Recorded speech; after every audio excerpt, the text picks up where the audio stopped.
Assalamualaikum warahmatullahi wabarakatuh. Kali ini kita akan membahas tentang pembahasan soal KSN Kabupaten Kimia tahun 2020. Di sini kita akan membahas nomor 11 sampai nomor 15. Oke, simak baik-baik agar kalian menjadi calon juaranya. Soal nomor 11, urutan yang benar mengenai peningkatan ukuran radius ion Na+, Mg2+, dan Al3+ adalah sebagai berikut. Nah, pada umumnya bahwa kation itu mempunyai jari-jari yang semakin kecil daripada atom netralnya. Misalkan B dengan ini kan atom netral ya, dengan B+ ya, ini jari-jarinya itu akan besar yang B yang netral seperti ini. Nah, tetapi kalau yang atom netral dengan misalkan B yang muatannya negatif, karena dia itu ketambahan elektron ya, sehingga jari-jarinya dia akan semakin panjang, jadi lebih yang besar daripada ionnya. Nah, di sini kita lihat bahwa ini adalah periode 3 ya. Ini periode 3 di mana di situ ada Na+, Mg2+, dan Al3+. Nah, dari sini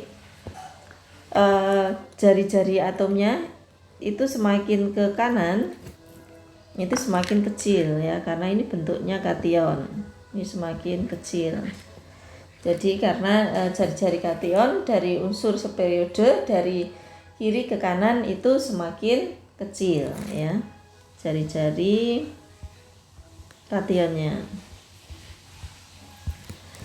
sehingga jawabannya yang paling tepat untuk option di atas berarti Al3+ nya itu lebih kecil daripada, radiusnya lebih kecil daripada Mg2+, dan Mg2+ itu lebih kecil daripada Na+. Jadi jawabnya adalah yang D. Seperti ini. Paham dari sini? Next kita ke berikutnya. Soal berikutnya, di antara senyawa ion berikut yang mempunyai energi Kisi paling kecil ya, energi Kisi. Nah, energi Kisi itu ditentukan oleh besarnya jari-jari ion dan jumlah muatan ya, sesuai dengan hukum Coulomb. Nah, jika ada suatu reaksi seperti ini, Mn+,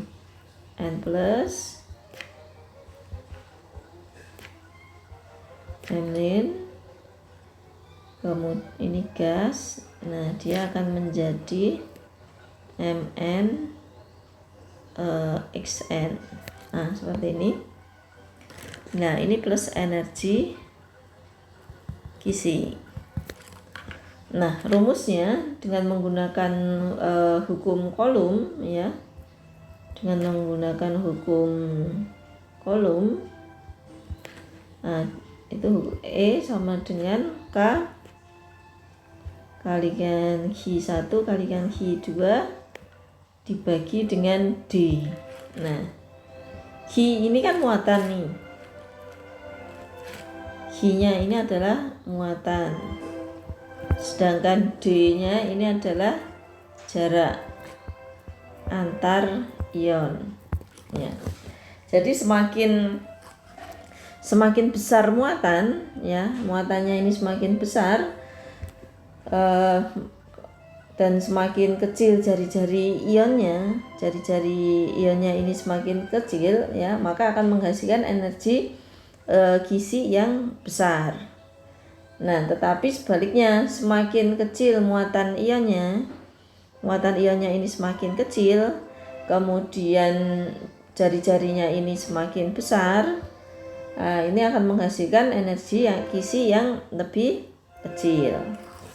Nah, dari sini yang mempunyai energi kisi yang paling kecil adalah, dari soal ini semuanya memiliki muatan yang sama kan, yaitu +1 dan -1 ya. Misalkan NaI ya, itu kan Na plus sama I min, seperti ini dan seterusnya.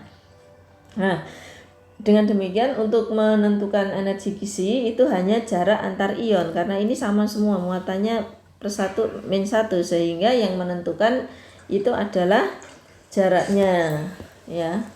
Yang menentukan adalah jaraknya.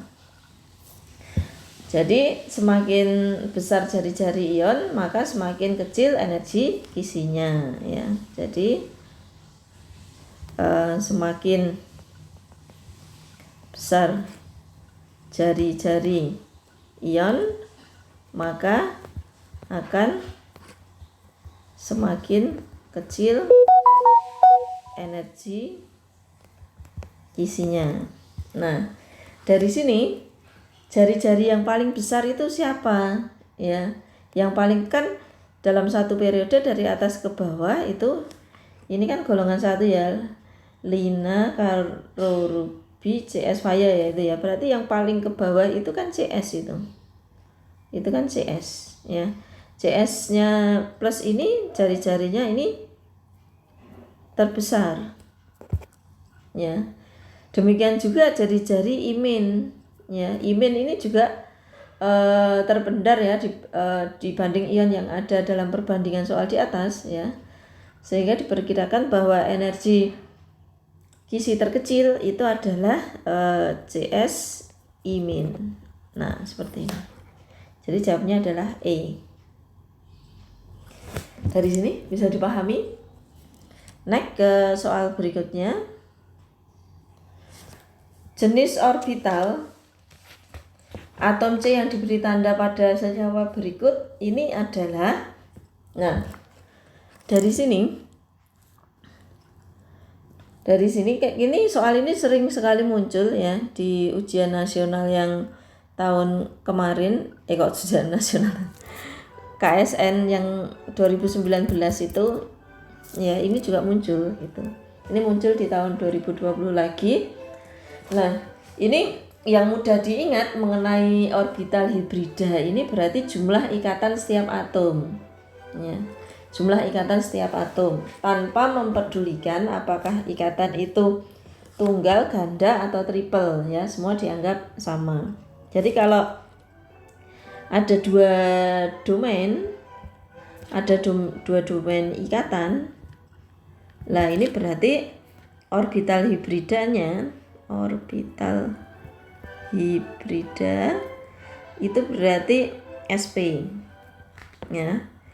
SP itu berarti kan apa? 1S dan 1P. Itu kalau 2 domain. Kalau 3 domain, nah kalau 3 domain ikatan berarti itu adalah orbital hibridanya itu adalah SP2. SP2 itu 1S 2P. Terus kemudian kalau ada 4 domain ikatan berarti dia itu orbital hibridanya SP3. SP3 itu 1S 3P. Nah, seperti ini. Nah, jadi kalau kita lihat yang di sini di C1 ini ada berapa ikatan ini? 1, 2, 3 kan? Ada 3 kan? Nah, ada 3 berarti ini adalah SP2. Kemudian yang nomor 2 di sini ini ada berapa ikatan? 1, 2, 3, 4. Ada 4. Berarti di sini SP3. Kemudian yang nomor 3 ini ada berapa ikatan? Ini 1, 2, 3. Ada 3. Berarti kan ini SP2. Kemudian yang ini, yang C nomor 4, ini ada 1, 2. Ada 2 domain. Berarti ini adalah SP. Jadi jawabnya apa? SP2, SP3, SP2 sama SP. Jadi jawabnya D. Bisa dipahami ya. Nah, soal ini juga sering sekali muncul ini ya. Kemudian nomor berikutnya, nomor 14 ya. Pada suhu 298 Kelvin, perubahan entalpi pembentukan standar dan perubahan entalpi standar ya, ini delta H sama delta S entalpi standar pada reaksi berikut. C plus setengah O2 plus 2H2 menjadi ya CH3OH berturut adalah min 205 kJ sama 240 Joule per mol kalikan Kelvin. Maka nilai Len, ini yang ditanya Len Kp, bukan Kp ya, tapi Len Kp-nya untuk reaksi tersebut adalah titik-titik ya. Jadi kita masih ingat tentang itu energi Gibbs ya, rumusnya energi Gibbs itu delta G sama dengan delta H min T kalikan delta S. Nah seperti ini.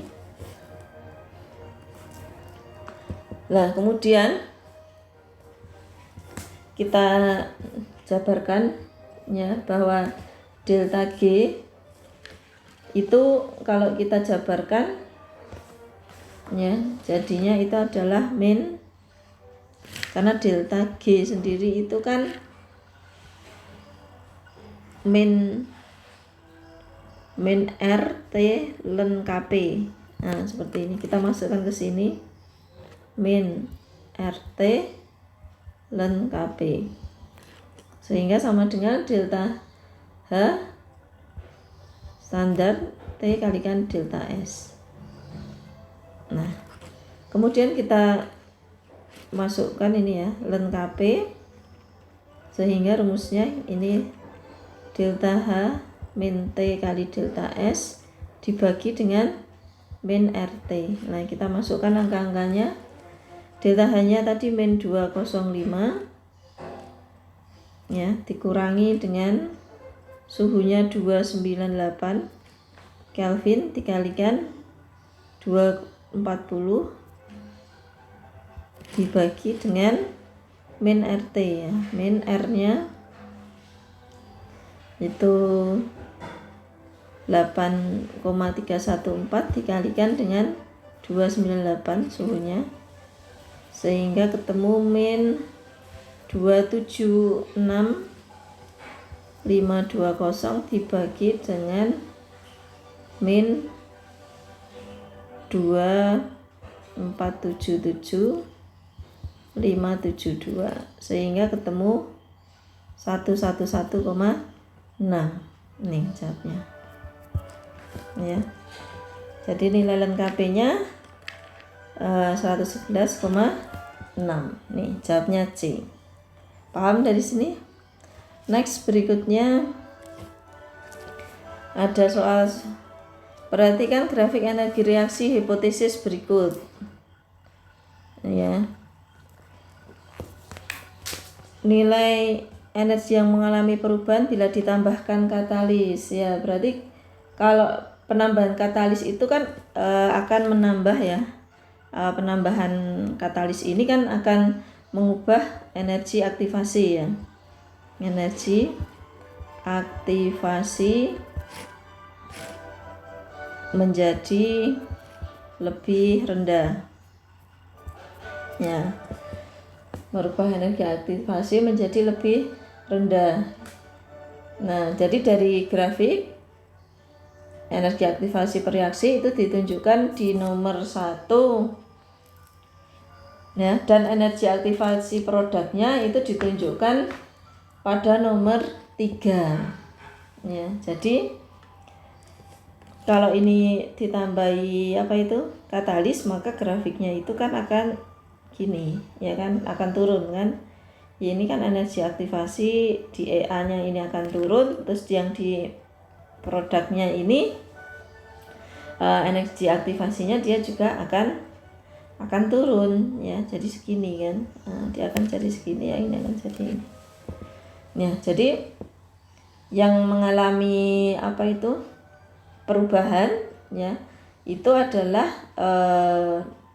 yang digambarkan di nomor 1 dan nomor 3 itu mengalami penurunan atau mengalami perubahan. Nah, sementara yang nomor 2 itu perubahan entalpi atau delta H itu tidak mengalami perubahan. Jadi yang mengalami perubahan adalah yang ini 1 dan 3. Jadi jawabnya adalah 1 dan 3, jawabnya D ya. Oke, dari sini semoga bisa dipahami. Jangan lupa kalian subscribe, like, dan share. Bunyikan notifikasinya untuk mendapatkan video-video saya yang terbaru. Semoga video ini menjadi amal jariah saya untuk sesama manusia ya, dan bermanfaat. Saya ada quote bahwa pendidikan adalah senjata paling mematikan di dunia. Karena dengan pendidikan Anda dapat mengubah dunia. Dari Nelson Mandela. Wassalamualaikum warahmatullahi wabarakatuh.